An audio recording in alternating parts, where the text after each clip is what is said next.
तो अब हम लोग करने लगे हैं chapter number 5 third week of development. अब इसमें आप सबसे पहले देखें आपको क्या नज़र आ रहा है।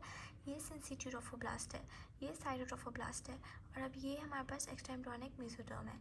अब ये एपीब्लास्ट, ये हाइपोब्लास्ट, ये हमारे पास एमनियोटिक कैविटी, और ये डेफिनेटिव यॉक्साइट हो गया, ये सेकेंडरी भी गुजर गया। अब ये प्रिमिटिव स्ट्रीक आप देखेंगे, प्रिमिटिव स्ट्रीक हो गया, ये ओरोफरेंजियल मेम्ब्रेन हो गया, ये एपीब्लास्ट, हाइपोब्लास्ट, और ये हमारे पास वॉल ऑफ द यॉक्साइट और एक ऑफ द एमनियन। अब देखिए ना, तो ये प्रिमिटिव स्ट्रीक है, ये प्रिमिटिव नॉड आ गया, ये हमारे पास प्री नोटोकॉर्डल सेल्स होंगे, और ये ओरोफरेंजियल मेम्ब्रेन होगा, और एक क्लोइकल मेम्ब्रेन हो गया। ये ना हमारे पास प्रिमिटिव पिट हो गई, ये नोड हो गया, ये हमारे पास प्रिमिटिव स्ट्रीक हो गया, और ये हमारे पास एपीब्लास्ट हो गया, ये हाइपोब्लास्ट हो गया, ये इन्वेजिनेटिंग मेसोडर्म सेल्स हो गए, ये यॉक्साइट साइड पे एमनियोब्लास्ट। ओके, ये हमारे पास ये पार्सी प्रिमिटिव स्ट्रीक, प्रिमिटिव नॉड, और ये एपीब्लास्ट, ये नीचे हाइपोब्लास्ट होगा, और ये इन्वेजिनेटिंग मेसोडर्म सेल्स या डिटैचिंग सेल्स। अब ये बहुत इंटरेस्टिंग है क्योंकि ये हमारे पास सबसे पहले तो ये हमारे पास न्यूरोएंटेरिक कैनाल, या फिर हम इस प्रिमिटिव पिट कहते हैं, ये पिट। अच्छा, कनेक्टिंग स्टॉक हो गया, ये एलेंटॉइस को एक्चुअली हम लोग कहते हैं, एलेंटॉइस और एक कनेक्टिंग स्टॉक ऊपर, और चाहे क्लोइकल मेम्ब्रेन यहाँ पे होगी तो ओरोफरेंजियल मेम्ब्रेन यहाँ पे होगी। ये हमारे पास वॉल ऑफ द यॉक्साइट नीचे आएगा ना। ये हमारे पास प्री कॉर्डल सेल्स होने चाहिए, प्री कॉर्डल मेसोडर्म, और ये नोटोकॉर्ड वो जो बना नहीं था, प्री नोटोकॉर्डल सेल से नोटोकॉर्ड बन गया, और प्री कॉर्डल मेसोडर्म आ गई है। अब हमारे पास यहाँ पे आप देखिए ना, सबसे पहले ये आपके पास नोटोकॉर्डल प्लेट आ गई, ये आपके पास इंटरएम्ब्रियोनिक मेसोडर्म आ गई, और नीचे आपके पास एंडोडर्म आ गई, ये इंटरएम्ब्रियोनिक मेसोडर्म आ गई, ये नीचे एंडोडर्म आ गई।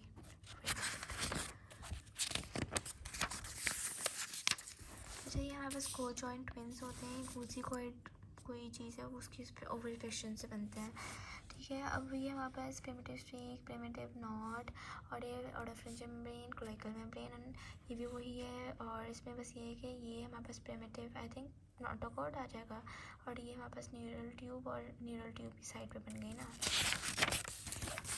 अच्छा, अब ये हमारे पास इसको पायल से याद करो, पी से पैरेक्सियल मेसोडर्म, आई से इंटरमीडिएट मेसोडर्म, एल से लेटरल प्लेट मेसोडर्म, ई से एक्स्ट्रा एम्ब्रियोनिक मेसोडर्म, और ये ओरोफरेंजियल और ये क्लोइकल मेम्ब्रेन। और ये हमारे पास सायरन नहीं मिला होता है, जिसमें ये हमारे पास इनके ना फ्यूज़ हो गए हैं ये रीजन्स, क्योंकि लिम्बर्ट्स, क्योंकि इनफ मेसोडर्म नहीं मिली कैस्टुलेशन में। अब ये हमारे पास पता है ये सार्कोक्सियल टेट्रोमा है, क्योंकि हमारे पास प्रिमिटिव स्ट्रिक रह गई थी, और ये हमारे पास वही आ गया। ये आप बहुत आसानी से बताएं, आप मुझे बताएं। अच्छा, ये क्या है, ये क्या है, ये क्या है, ये क्या है। अच्छा, ये अब हमारे पास ओरोफरेंजियल मेम्ब्रेन आ गई, ये सेकेंडरी प्राइमरी फैलाए थे ना, क्योंकि हाँ। अब ये ट्रोफोब्लास्टिक लेक्यूनाए आ रहे हैं, ये हमारे पास कनेक्टिंग स्टॉक होगा, ये हमारे पास एमनियोटिक कैविटी, ये सेकेंडरी यॉक्साइट, ये हमारे पास एक्स्ट्रा एम्ब्रियोनिक मेसोडर्म या फिर मेसोडर्म या कॉर्डियन प्लेट, और ये हमारे पास एक्स्ट्रा एम्ब्रियोनिक कैविटी या कॉर्डियनिक कैविटी। एक्सोसोमिक सिस्टम भेजना 13 डे के आता है। ये टर्शियरी विला है, हम हमारे पास आ गया at the end of third week पे टर्शियरी विला फाइनली आ गया। इसको हम देखने के लिए सबसे पहले सिंसिट्रोफोब्लास्ट मेसोडर्म कोर। अब ये हमारे ब्लड वायरस कैपिलरी भी आ गई, तो ये टर्शियरी विला बन जाएगा। अभी हमारे पास अब देखें तो ये डेफिनेटिव यॉक्साइट है, ये हमारे पास एमनियोटिक कैविटी है, ये कनेक्टिंग स्टॉक है, ये हमारे पास इंटरविलस स्पेसिस है, ये सिंसिटियम टर्शियरी विला है कोई ये। Okay, outer cytotrophoblastic shell, definitive chorion plate और कॉर्डियन कैविटी और एक्सोसोमिक सिस्ट। ओके, ये बिल्कुल ईजी है।